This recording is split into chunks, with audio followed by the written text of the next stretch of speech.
اب ہم آتے ہیں سیدنا صالح علیہ السلام کے قصے کی طرف۔ دن گزرتے گئے اور لوگ ایک بار پھر ابلیس لعین کے وسوسے میں آ کر کفر کی طرف پلٹ آئے، کیونکہ ابلیس کسی بھی شخص کو وسوسے میں ڈالے بغیر نہیں چھوڑتا۔ اس طرح ایک بار پھر کفر پھیل گیا، چنانچہ اللہ نے ان کی ہدایت کے لیے صالح علیہ السلام کو مبعوث فرمایا۔ یہ سمود کے پوتوں میں سے ایک عربی نبی تھے۔ ان کا نسب نامہ اس طرح ہے: صالح بن عبید بن سیاف بن ماشح بن عبید بن حاضر بن سمود بن ارم بن سام بن نوح علیہ السلام۔ گویا صالح علیہ السلام کا تعلق قوم سمود سے تھا، اور یہ قوم عاد کی نسل سے تھی۔ سمود کی قوم نے یمن کو خیرباد کہا اور جزیرے سے شمال کی طرف منتقل ہو گئے، پھر وہاں ہجر نامی ایک بستی میں جا ٹھہرے۔ قرآن کریم کی سورۃ الحجر اسی بستی کے نام سے موسوم ہے۔ قوم عاد کا تذکرہ سورۃ الحجر کے علاوہ سورۃ الاحقاف اور سورہ ہود میں بھی ہے۔ اللہ تعالیٰ سورۃ الحجر آیت 80 میں فرماتے ہیں، اور ہجر والوں نے بھی رسولوں کو جھٹلایا۔ ہجر قوم سمود کا مرکزی شہر تھا۔ اب وہ مدائن صالح کے نام سے مشہور ہے۔ یہ شہر مدینہ منورہ کے شمال مغرب میں 380 کلومیٹر کے فاصلے پر واقع ہے۔ یہ لوگ بھی پہاڑوں کو تراش کر گھر بناتے تھے۔ یہ صنعت اور کاریگری انہوں نے قوم عاد سے وراثت میں پائی تھی۔ اللہ تعالی سورۃ الفجر آیت 9 میں فرماتے ہیں، اور قوم سمود کے ساتھ کیا کیا جنہوں نے وادی میں بڑے بڑے پتھر تراشے تھے۔ قرآن مجید میں اللہ تعالیٰ ایک مقام پر فرماتے ہیں، اور ہم نے قوم عاد اور سمود کو غارت کیا جن کے بعض مکانات آپ کے سامنے ظاہر ہیں۔ ان کے مکانات ان کی تباہی سے لے کر اب تک موجود ہیں۔ شام کے راستے میں خیبر، تیماء سے تبوک تک قوم سمود کے آثار پائے جاتے ہیں۔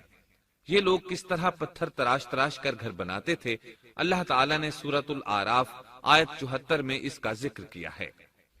اس وقت کو یاد کرو جب اللہ تعالیٰ نے تمہیں قوم عاد کے بعد جانشین بنایا اور تمہیں زمین پر رہنے کا ٹھکانہ دیا کہ نرم زمین پر محل بناتے ہو اور پہاڑوں کو تراش تراش کر ان میں گھر بناتے ہو، سو اللہ کی نعمتوں کو یاد کرو اور زمین میں فساد مت پھیلاؤ۔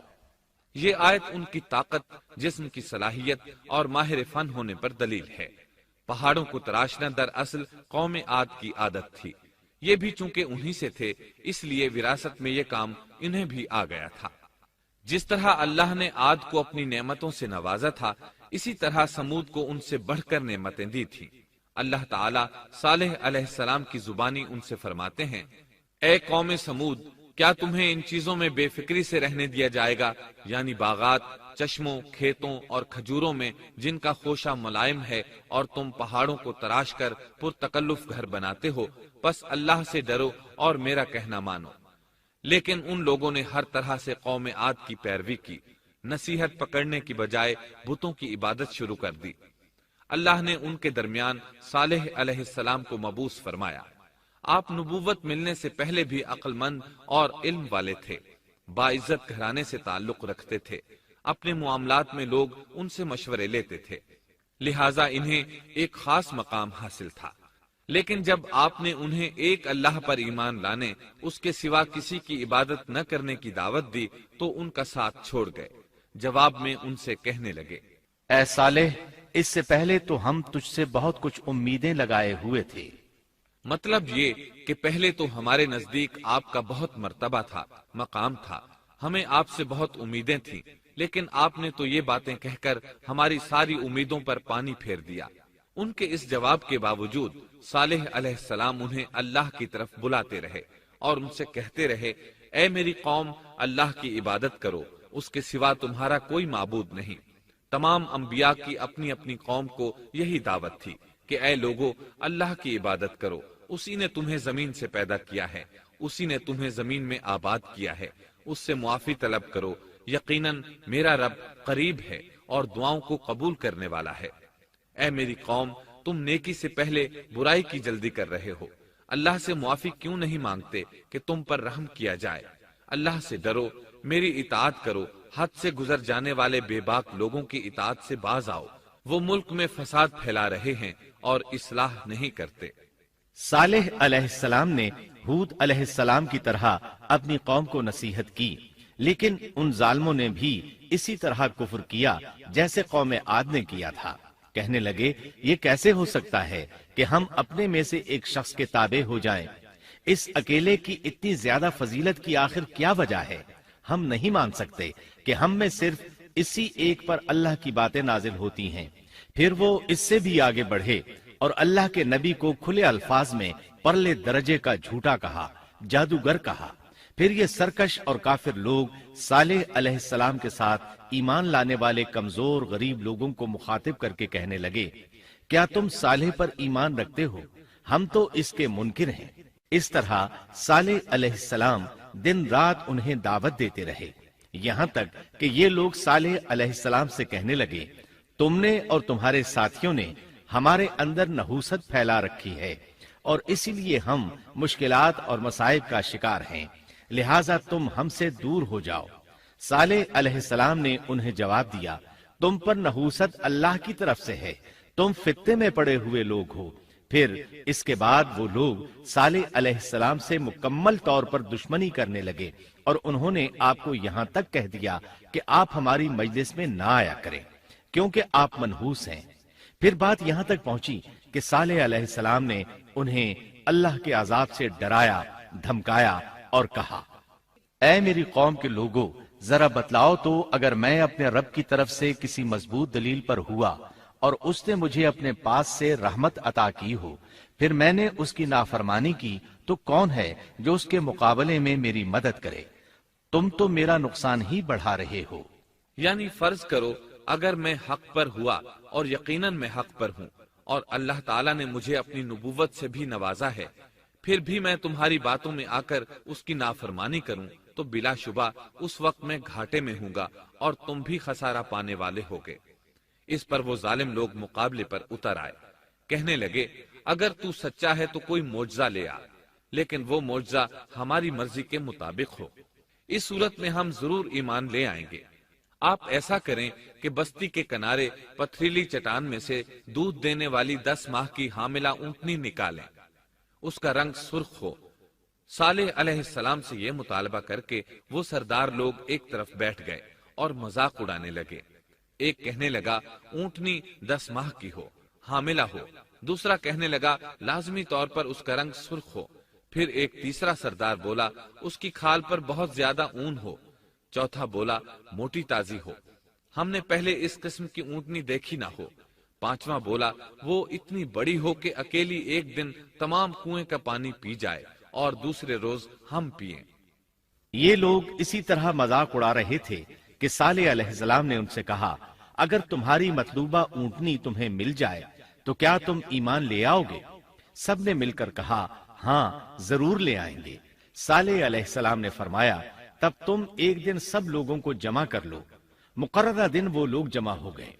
ان کی موجودگی میں صالح علیہ السلام نے اللہ سے دعا کی، زمین پر زلزلہ طاری ہوا، ان کی آنکھوں کے سامنے چٹان پھٹی اور اس سے بالکل ویسی ہی اونٹنی نکلی جیسا کہ ان کا مطالبہ تھا۔ انہوں نے اپنی زندگی میں ایسی اونٹنی کبھی نہیں دیکھی تھی، اس میں وہ تمام صفات موجود تھیں جن کا ذکر ان لوگوں نے کیا تھا۔ اللہ تعالیٰ صالح علیہ السلام کی زبانی سورہ ہود آیت 64 میں فرماتے ہیں، اے میری قوم، یہ اللہ کی بھیجی ہوئی اونٹنی ہے، یہ تمہارے لیے ایک معجزہ ہے، اب تم اسے اللہ کی زمین میں کھاتی ہوئی چھوڑ دو اور اسے کسی طرح کی تکلیف نہ پہنچاؤ، ورنہ فوری عذاب تمہیں آ پکڑے گا۔ اس اونٹنی کو چونکہ کسی اونٹنی نے جنم نہیں دیا تھا، اس لیے اس کو ناقۃ اللہ یعنی اللہ کی اونٹنی کہا گیا۔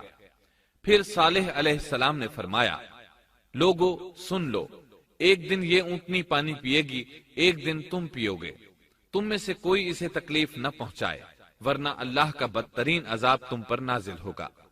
سورۃ القمر میں اللہ فرماتے ہیں، بے شک ہم اونٹنی کو ان کے لیے آزمائش بنا کر بھیج رہے ہیں، تم صبر کے ساتھ ان کے انجام کا انتظار کرو۔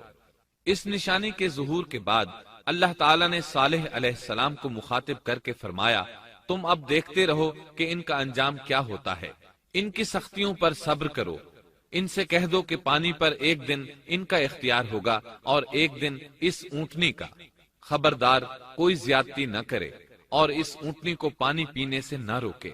سورۃ الشمس میں اللہ تعالیٰ فرماتے ہیں کہ ان سے اللہ کے رسول نے فرما دیا تھا کہ اللہ کی اونٹنی کی اور اس کے پانی پینے کی باری کی حفاظت کرو، یعنی اسے نہ تو پانی پینے سے روکو اور نہ ہی اسے کوئی تکلیف پہنچاؤ۔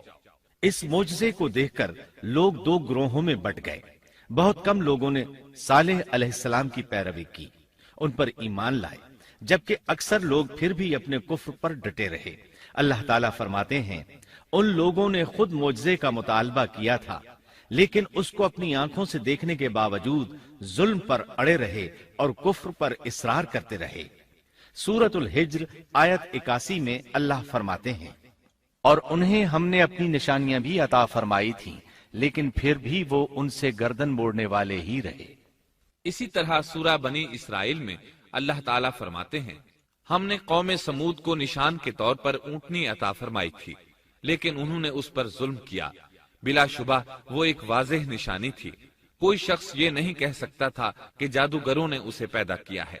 وہ اونٹنی ان میں موجود رہی، ان کے علاقے میں جہاں چاہتی چرتی، جب کنویں پر پانی پینے جاتی تو سارا پانی پی جاتی، وہ لوگ اس کا دودھ پیتے، دودھ سب کے لیے کافی ہو جاتا۔ ان کی آنکھوں کے سامنے اس نے ایک بچے کو جنم دیا، وہ شکل صورت میں بالکل اپنی ماں جیسا تھا، لوگ اسے دیکھ کر تعجب کرتے۔ بچہ اونٹنی کے ساتھ رہتا، یہ ایک واضح نشانی تھی، اس پر جادو کا گمان کیا ہی نہیں جا سکتا تھا۔ وہ اونٹنی ایک عرصے تک ان لوگوں میں رہی۔ اللہ فرماتے ہیں ہم نے قوم سمود کو بطور نشان کے ایک اونٹنی دی تھی، لیکن انہوں نے اس پر ظلم کیا، حالانکہ یہ نشانیاں ہم لوگوں کو ڈرانے کے لیے ہی بھیجتے ہیں۔ وہ لوگ اس اونٹنی کو دیکھ کر متعجب ضرور ہوئے، لیکن ایمان پھر بھی بہت کم لوگ لائے، حالانکہ اس نشانی کے بعد انہیں چاہیے تھا ایمان لے آئیں۔ پھر ایک دن قوم کے سرداروں نے مشورہ کیا کہ اگر ہم نے صالح کو اسی طرح چھوڑ دیا تو کہیں لوگ ہمیں نہ چھوڑ دیں اور صالح کے پیروکار بن جائیں۔ اس اونٹنی نے تو ہمیں مصیبت میں ڈال دیا ہے، ہم پورا ایک دن پانی کو چھو بھی نہیں سکتے، کیونکہ یہ سارا دن پانی پیتی رہتی ہے۔ پھر یہ اس قدر دیو ہیکل ہے کہ اسے دیکھ کر ہماری بکریاں بھاگ جاتی ہیں، اونٹ اسے دیکھ کر خوفزدہ ہو جاتے ہیں، لہٰذا ہمیں چاہیے کہ اس سے چھٹکارا حاصل کر لیں۔ وہ آپس میں مشورہ کرتے رہے، آخر انہوں نے ایک آدمی منتخب کیا۔ مورخین کا اس پر اتفاق ہے کہ اس کا نام قدار بن سالف تھا، اس کے ساتھ اس کا ایک ساتھی بھی تھا۔ ان دونوں نے مل کر اونٹنی کو قتل کیا۔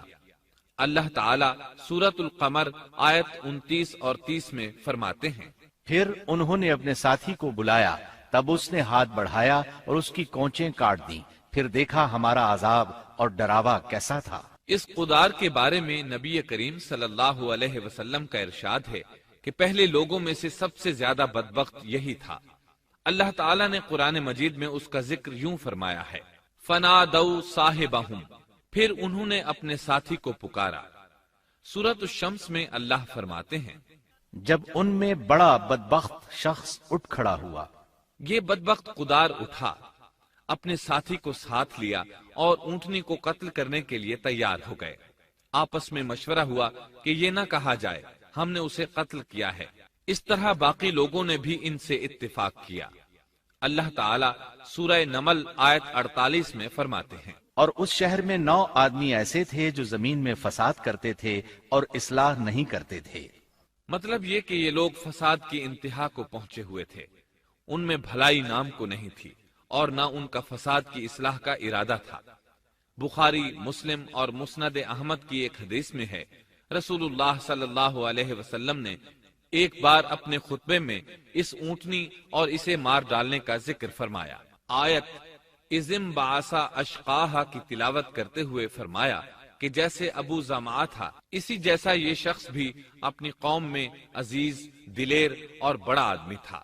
تمام لوگوں نے اس بدبخت کے ساتھ عہد کیا اور اسے یقین دہانی کرائی کہ اگر تمہارے ساتھ کسی نے برائی کا ارادہ کیا تو تمام قوم تمہاری حمایت میں اٹھ کھڑی ہوگی۔ اس یقین دہانی کے بعد یہ بدبخت اونٹنی کے انتظار میں بیٹھ گئے۔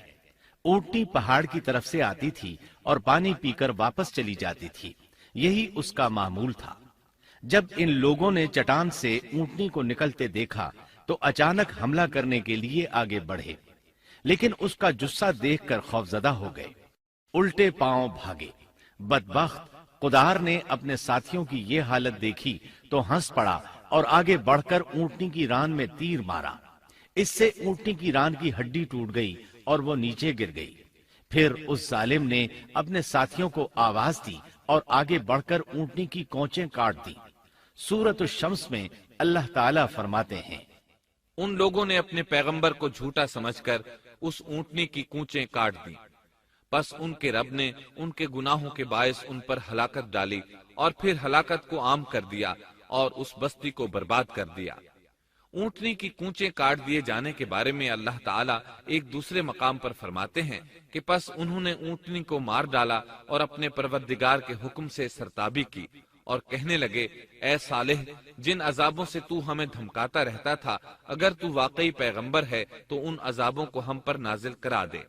اونٹنی پر حملہ ہوتے ہی اس کا بچہ بھاگ نکلا تھا۔ وہ پہاڑ کی چوٹی پر چڑھ گیا، 3 مرتبہ بلبلایا۔ یہ بدبخت اس کے پیچھے بھاگے اور آخر اسے بھی قتل کر دیا۔ پھر تمام بستی والے جمع ہوئے، اونٹنی اور اس کے بچے کا گوشت تیار کیا اور مزے کے ساتھ اس کو کھایا۔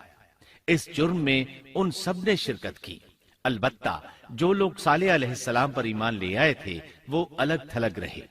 صالح علیہ السلام کو جب یہ خبر ملی تو وہ گھبرائے ہوئے اونٹنی کے پاس پہنچے۔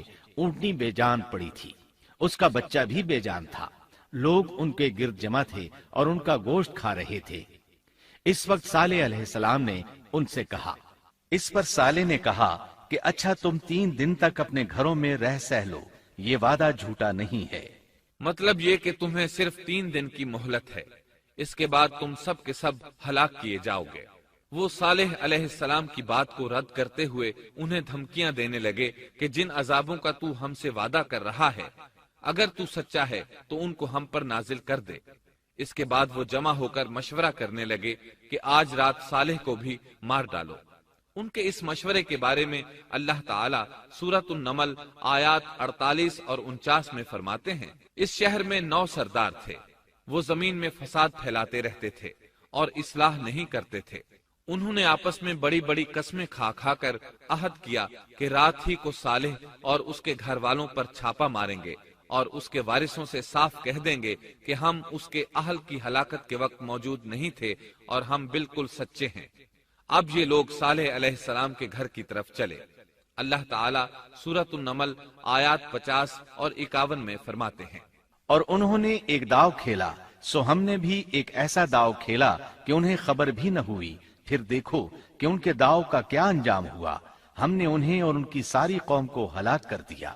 صالح علیہ السلام کا گھر پہاڑ کی بلندی پر تھا۔ یہ فسادی لوگ ابھی اوپر چڑھ رہے تھے کہ زمین حرکت کرنے لگی۔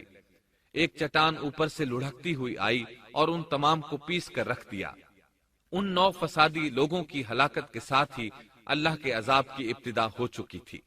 چنانچہ صالح علیہ السلام نے اپنے ساتھیوں کے ساتھ اس بستی کو چھوڑ دیا، یعنی وہ ہجر کے علاقے سے نکل گئے۔ صبح ہوئی تو لوگوں نے ایک عجیب منظر دیکھا۔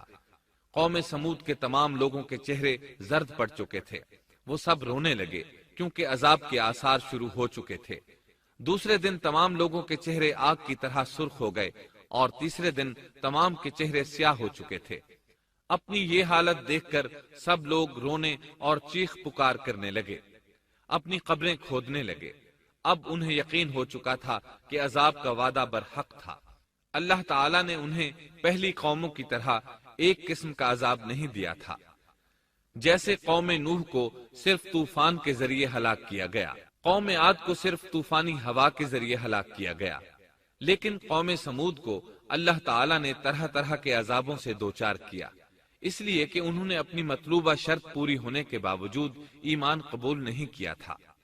عذاب کی ابتدا زلزلے سے ہوئی، زمین حرکت کرنے لگی۔ اس کی وجہ سے وہ لوگ اپنے گھروں میں اوندھے کے اوندھے پڑے رہ گئے، ان میں اٹھنے کی طاقت تک نہ رہی۔ پھر آسمان میں سخت کڑاکا ہوا، اس کی ہولناک دہشت انگیز چنگھاڑ نے ان کے بھیجے پھاڑ کر رکھ دیے۔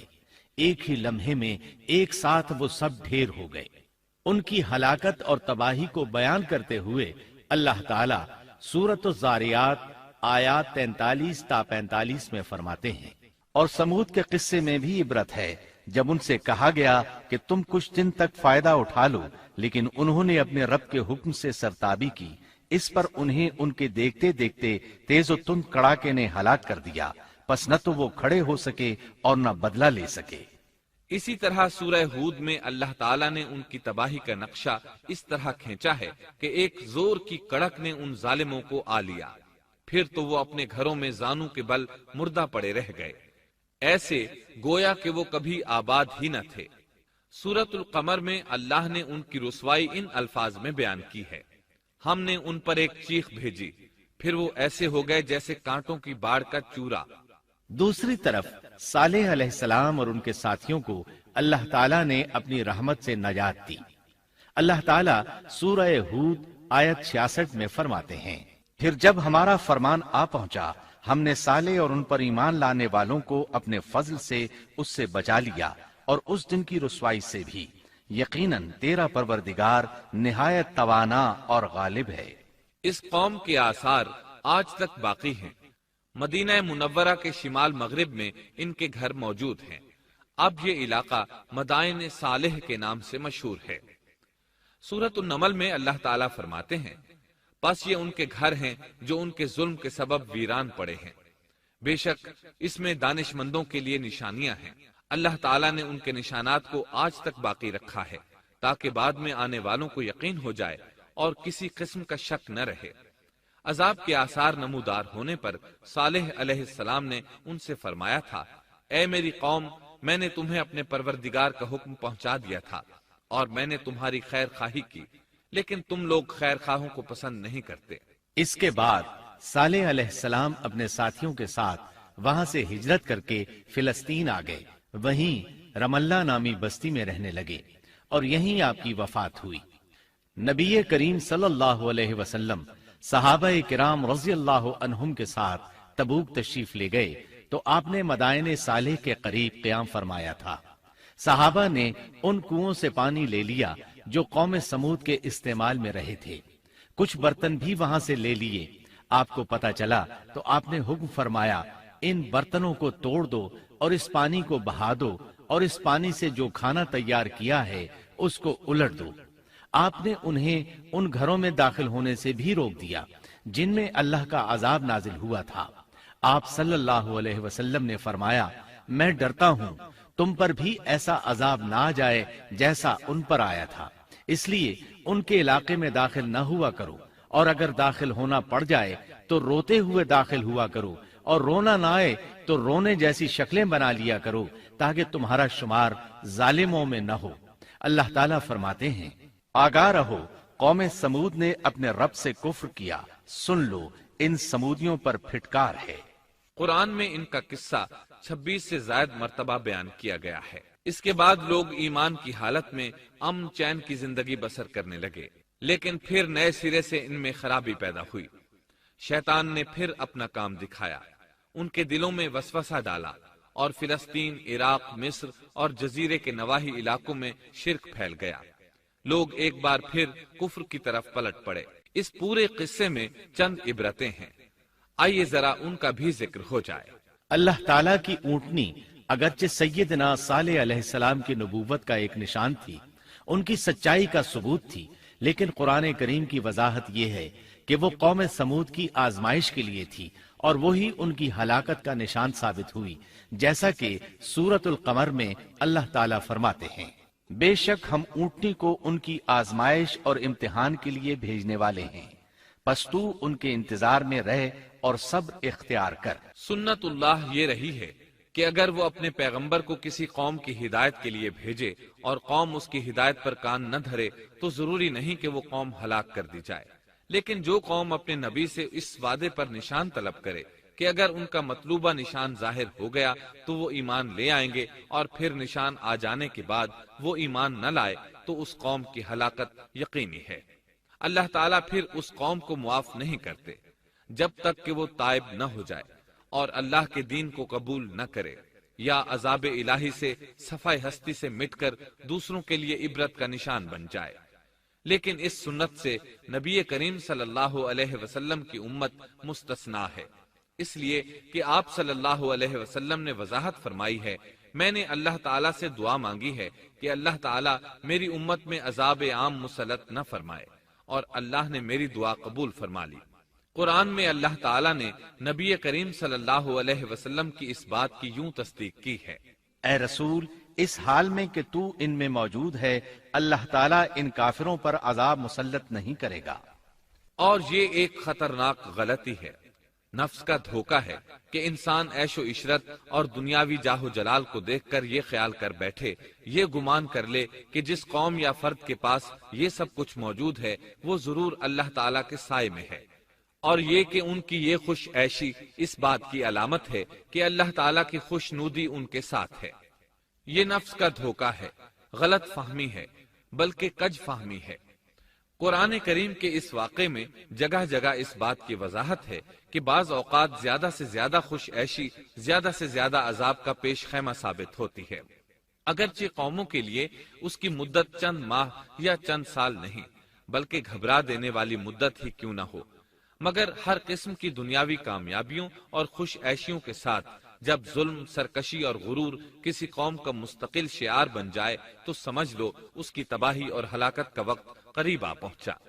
اللہ تعالیٰ فرماتے ہیں، تیرے رب کی پکڑ بہت سخت ہے، لیکن اس کے ساتھ ہی یہ بات بھی ہے کہ کسی قوم میں تمام تر خرابیوں کے باوجود اگر قوم سے اکثر افراد اللہ کے شکر گزار ہوں، اس کے بندوں کے ساتھ انصاف کرنے والے اور آپس میں نیک نیت اور خیرخواہی کرنے والے ہوں تو بلا شبہ وہ اللہ کے ہاں مقبول بندے ہیں، اور انہی کو دنیا اور آخرت کی کامیابیوں کی بشارت ہے، اور انہی کے لیے یہ دنیاوی عیش اللہ کی بے انتہا نعمتوں کی علامت ہے۔